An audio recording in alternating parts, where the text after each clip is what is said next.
வணக்கம். இன்றைய ஜீவா சினிமாவில் விடுதலை பாகம் 2 படத்தில் இளையராஜாவினுடைய அந்த தினம் தினம் பாடல் ஏற்கனவே பார்த்துருக்கோம். அது மக்கள் இளையராஜா பாடலை கேட்டு, ஆஹா வந்துட்டாரியா என் தலைவன் அப்படின்னு. ஏன்னா அனிருத்து இது மாதிரி டிஎஸ்பின்னு மியூசிக்கை கேட்டு தேட்டருக்கு போனாலே காது வலி வருது.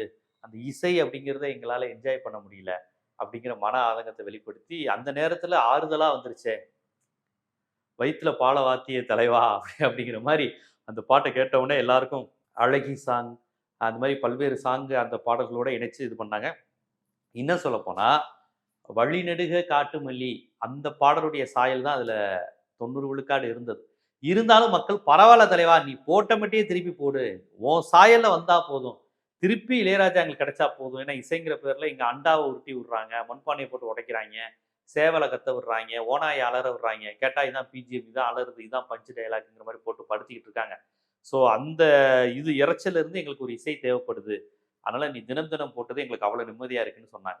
ஆனால் இதில் நாம் விடுதலை பாகம் 2 இன்னொன்றையும் நாம கண்டிப்பா பாராட்டியே ஆகணும். ஒரு பாடல், இந்த பாடல் பேட்டர்னும் சமீப கால சினிமாவில் இல்லை. நான் என்ன பாட்டு சொல்றேன்னு உங்களுக்கு தெரிஞ்சிருக்கும்னு நினைக்கிறேன். பொறுத்தது போதும் பொங்கி எழு. ஒரு காலத்தில் இது மாதிரியான புரட்சிகரமான பாடல்கள், சமூக விடுதலைக்காக குரல் கொடுக்கிற பாடல்கள், ஹீரோ அப்படி நிமிர்ந்து நிற்கிறது, மக்கள் திரளோடு அப்படி போராடி வர்றது, தீப்பந்தத்தை ஏந்திரித்து வர்றது, இந்த மாதிரியான விஷயங்கள், பண்ணையார் வீட்டை முற்றுகையிடுறது, நிலவுடைமையாளரை முற்றுகையிட்டு நியாயம் கேட்பது, இந்த மாதிரியான காட்சிகள் நிறையா இருக்கும். அந்த நேரத்தில் பாடல்கள் நிறையா வரும். ஸோ அது ஒரு சமூக உணர்வை, ஒரு பொது உணர்வை அந்த மாதிரியான பாடல்கள் தூண்டி விட்டுச்சு. இப்போ சமீபமாக அந்த மாதிரி கிடையாது. எல்லாம் ஹீரோயிச சாகசம், அதுவும் ஏழைகள் பற்றிய படம், வர்க்க உணர்வை பற்றிய படம்லாம் இப்போ கிடையாது. வர்றது எல்லாமே ஏதாவது ஒரு பேன் இண்டியா கான்செப்ட்ல, இப்படி படம் எடுத்தாதான் ஆந்திராவில் கை தட்டுவான், இப்படி படம் எடுத்தாதான் மகாராஷ்டிராக்காரனுக்கு புரியும்னு தமிழ்நாட்டில் இருந்துட்டு தமிழனுக்கு படம் எடுக்கிறேன்னு சொல்லிட்டு பேன் இண்டியான்னு சொல்லிட்டு எந்த நேட்டிவிட்டி இல்லாத பிரம்மாண்டங்கள் காசை கொட்டி ஊன்னு கத்திட்டு படம் எடுக்கிறாங்க. ஸோ இவன்ட்ட மக்களுக்கான புரட்சி இல்லை. அந்த ஹீரோ பேன் இண்டியானாலே ஹீரோயிசம் தான். தனி மனித ஹீரோயிசத்தை காமிக்கிறதுனால பொதுவா மக்கள் சமூகம் அந்த மாதிரியான சிந்தனைகளே வருவதில்லை. இந்த நேரத்துல தான் விடுதலை பாகம் 2 வந்திருக்கக்கூடிய அந்த பாடல் ரொம்ப ரொம்ப முக்கியமானது. பொறுத்தது போதும் பொங்கி எழு அப்படிங்கிற அந்த வரி இருக்குல்ல, யுகபாரதியோடைய வரிகள்ல அந்த பின்னணி குரல் ரொம்ப நல்லா இருக்கு. இளையராஜாவோட மெட்டு அருமையா இருக்கு. அதுல நீங்க கவனிச்சு பாத்தீங்கன்னா, அந்த பொறுத்தது போதும் பொங்கி எழு அப்படிங்கிற அந்த முதல் வரி வருவதற்கு முன்னாடி ஒரு 30-40 செகண்ட் இது மியூசிக் மட்டுமே வருது அப்படின்னு. அதாவது ஒரு ஒரு ஒரு ரௌத்திரத்துக்கு தயாராகுங்க, ஒரு ஒரு ஒரு போர் காட்சிக்கு தயாராகுங்க, போர் பறை முழங்குங்க, சங்கு ஊதியாச்சு, அது போருக்கான சங்க முழங்குங்க அப்படிங்கிற அந்த மனநிலைக்கு நம்மளை ரசிகர்களை ஆயத்தப்படுத்தும் விதமாக 40 செகண்டுக்கு வரிகள் வராது. அதற்கு முன்னாடி அப்படிங்கிற மாதிரி வரும். இந்த இந்த இந்த மியூசிக்கை நீங்க கேட்ட உடனே இது இளையராஜா ஏற்கனவே போட்ட பாட்டாச்சுன்னு தெரியும். அது எந்த பாட்டுன்னு கூட நீங்க கமெண்ட்ல பண்ணுங்க. இந்த இந்த பேக்ரவுண்ட், இந்த மியூசிக்ல இளையராஜாவே நிறைய பாட்டு போட்டிருக்காரு, அதெல்லாம் நான் இல்லைன்னு சொல்லல. இருந்தாலும் இந்த நேரத்தில் இந்த கான்செப்ட்ல இப்படி ஒரு பாட்டு இளையராஜாவை நம்ம பழைய நினைவுபடுத்தும் விதமாக, பழைய இளையராஜா வைரமுத்து கூட்டணியில் அந்த 40 ஆண்டுகளுக்கு முன்னாடி இருந்த பல்வேறு விஷயங்களை நினைவுபடுத்தும் விதமாக அந்த மெட்டு அமைஞ்சு. அந்த வரி வர்றதற்கு முன்னாடி 40 செகண்ட் இளையராஜா அந்த மியூசிக் மட்டுமே போட்டு அந்த பாட்டுக்கு தயார்படுத்து. இது ஒரு போர் பரணி அப்படிங்கிறப்ப நீ லவ் மூட்ல இருக்காத, ரொமான்ஸ் மூட்ல இருக்காத, ஒரு போருக்கு தயாராகு, ஆயத்தமாகு அப்படிங்கிற அந்த நம்ம நாடி நரம்பெல்லாம் அந்த கிளர்ச்சியை ஏற்று விதமாக அந்த 40 செகண்ட் இந்த மியூசிக் வரும். அப்புறம் பொறுத்தது போதும் அப்படின்னு டக்குன்னு வரிகள் வருது. வரிகள் விளையாடுது. கொள்ளையடிச்சவனே நமக்கு சட்டங்களை தீட்டுறாண்டா அப்படிங்கிற மாதிரி அந்த வரிகள் ஒவ்வொன்றும் அப்படியே நமக்கு ஆழமா பதிகிற மாதிரி ரொம்ப அற்புதமா இருக்கு. எனக்கு இந்த பாடலை கேட்கும் போதெல்லாம் இதே மாதிரியான பேட்டர்ன்ல ஒரு பாடலை இளையராஜா கிட்டத்தட்ட 40 ஆண்டுகளுக்கு முன்பே இளையராஜா பாடிட்டு இந்த மியூசிக் பண்ணிட்டார். என்ன பாட்டுன்னு தெரியுதா? உங்களுக்கு தெரிஞ்சிருக்கும். மனிதா மனிதா இனி உன் விழிகள் சிவந்தால் அப்படிங்கிற அந்த வரி இருக்கு பாத்தீங்களா? அந்த பாட்டு நீங்க நிறைய இளைஞர்கள் இப்ப கேட்டிருக்க மாட்டாங்க. அதாவது 2000ங்களுக்கு பிறகு பிறந்த இளைஞர்கள் பலர் அதை கேட்டிருக்க மாட்டாங்க. தயவு செய்து அந்த பாட்டு யூடியூப்ல இருக்கு, போய் பாருங்க. மனிதா மனிதா இனி உன் விழிகள், அந்த பாட்டை நீங்க போட்டு பாருங்க. அதுவும் இப்படிதான். ஒரு நில உடைமையாளரினுடைய ஏக ஆதிக்கத்திற்கு எதிராக அந்த தொழிலாளர்கள் விவசாயிகளை திரட்டி கொண்டு அந்த புரட்சிகர தோழன் ஒரு தீப்பந்தத்தை ஏந்திக்கிட்டு போவாங்க. சில ஆறுகள் மீறுதடா வரலாறுகள் மாறுதடாங்குவாங்க. அதாவது வைரமுத்து அந்த வரிகள் எழுதியிருப்பாரு. அவர் என்ன சொல்றாரு, அணைக்கட்டு முடிஞ்சு இப்போ ஆறு உடையுது. அவர் அந்த இயற்கையோட இணைச்சுதான் மனித வாழ்வை வந்து வைரமுத்து பார்ப்பார். கையை கட்டி நிக்க சொன்னா காட்டு வெள்ளம் நிக்காது. காதலையும் காட்டு வெள்ளத்தையும் ஒரே மாதிரி பார்ப்பார். ஒருவர் மீது நாம் வைக்கின்ற அன்பு வந்து காட்டு வெள்ளம் மாதிரி. நீ அணை கட்டிலாம் தடுக்க முடியாது. அதே இதுதான் இந்த புரட்சிகர பாடலையும் போட்டிருப்பார் அவர். ஆறுகள் மீறுது, வரப்பெல்லாம் மீறி ஆறு உடைச்சிட்டு ஓடுது, வரலாறுகள் மாறுது. அப்ப இந்த இடத்துல ஆறு என்பது தொழிலாளர்கள், உழைக்கும் மக்கள். அவங்களை இப்படித்தான் இருக்கணும், இப்படித்தான் உட்காரணும், நீ நான் சொன்னபடிதான் செய்யணும்னு எந்த சட்டத்தையும் போட முடியாது. இனி அவன் மீறி வந்துருவான்டா.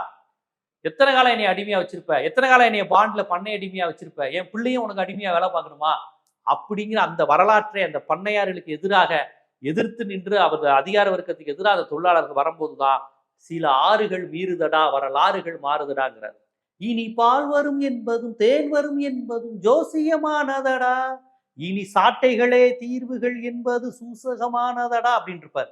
அதாவது இந்த ஜோசியக்காரன் சொல்ற மாதிரி உனக்கு நல்ல வாழ்க்கை வரும், உனக்கு இந்த கண்டம் இருக்கு, இது முடிஞ்சா சரியாயிரும், அது முடிஞ்சா பணம் பிச்சுக்கிட்டு போகும், கடகராசி நேயர்களுக்கு இப்படி வரும். இது மாதிரி இந்த பண்ணையார்களும் இந்த இந்த வைதீக மரபுகளும் இந்த மத நம்பிக்கைகளும் ஜோசிய நம்பிக்கைகளும் அதிகார வர்க்கமும் கூட்டு சேர்ந்து தொழிலாளர்களுக்கு எதிராக இப்படிப்பட்ட விஷயங்களை சொல்லிக்கிட்டு இருப்பான். தீர்வுங்கிறது சாட்டை தான், அதுதான் சாட்டை. தெரிஞ்சிருச்சா?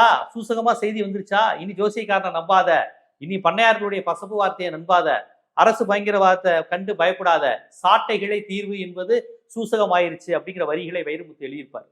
ஆறுகள் மீறுது, வரலாறுகள் மாறுது, சாட்டைகளே தீர்வுகள் என்பது சூசகமானது அப்படின்னு எழுதியிருப்பார். அப்ப இந்த பாடலை கேட்கின்ற ஒவ்வொருத்தருக்கும் நமக்கு ஒரு வாழ்க்கை இருக்கு, இது நமக்கான உலகம், உழைப்பாளர்களுக்கான உலகம், உழைத்தால் கண்டிப்பா அதுக்கான நம்ம பலனை பெறணும். இதை தரவிடாம பண்ணையார்களும் பணக்காரர்களும் ஜமீன்தார்களும் நம்மளை அடக்கி ஒடுக்கி வைத்திருக்கிறார்கள் அப்படிங்கிற இந்த உணர்வு, அந்த ஒரு சமத்துவ உணர்வு, அந்த விடுதலை உணர்வு, அந்த அறச்சீற்றம் இந்த பாடலை கேட்பவர்களுக்கே தோன்றும். இந்த பாடலை கேட்கிறவன் பெரிய ஜமீன்தாரை விட்டு பயனா இருந்தா கூட அது நியாயம் தானே. அப்படி ஒரு உணர்வை வெளிப்படுத்தியிருப்பது இளையராஜாவினுடைய இசை. அந்த அந்த படத்திலையும் பாடல் வரி வர்றதுக்கு ஒரு 30 செகண்ட் முன்னாடி வரை இந்த மியூசிக் தான் வரும். அது வந்து வித்தியாசமா இருக்கும். இப்ப பொறுத்தது போதுக்கு முன்னாடி ஒரு மியூசிக் போடுறாருல அப்படிங்கிற மாதிரி, இது வந்து போர் பரணி அறிவிக்கிற மாதிரி இருந்ததா? மனிதா மனிதால இளையராஜா அப்படி நான் போட்டிருப்பாரு. அந்த பாடல் தொடங்குறதுக்கு 30 செகண்டுக்கு முன்னாடி ஒரு மாதிரி மெதுவா போகும். அது அந்த தீப்பந்தங்களை லைட்டா காமிச்சிருவாங்க, ரொம்ப அமைதியா போகும். இங்க போர் பரணி வாசிக்கிறார்ல, 40 வருஷத்துக்கு முன்னாடி அவர் போர் பரணி வாசிக்கல, ஆனா அதுவும் ஒரு போர் பரணி தான். ஆனா ஸ்டார்டிங் 30 செகண்ட் அப்படியே அமைதியா போகும், அப்படியே மெதுவா ஆரம்பிக்கும் மனிதா மனிதா. ஏன்னா அந்த வரிகள் அதுல ஆக்கிரமிப்பு அதிகம் இருக்கும், இசை வந்து அந்த வரியை அப்படியே கொண்டு போகும்.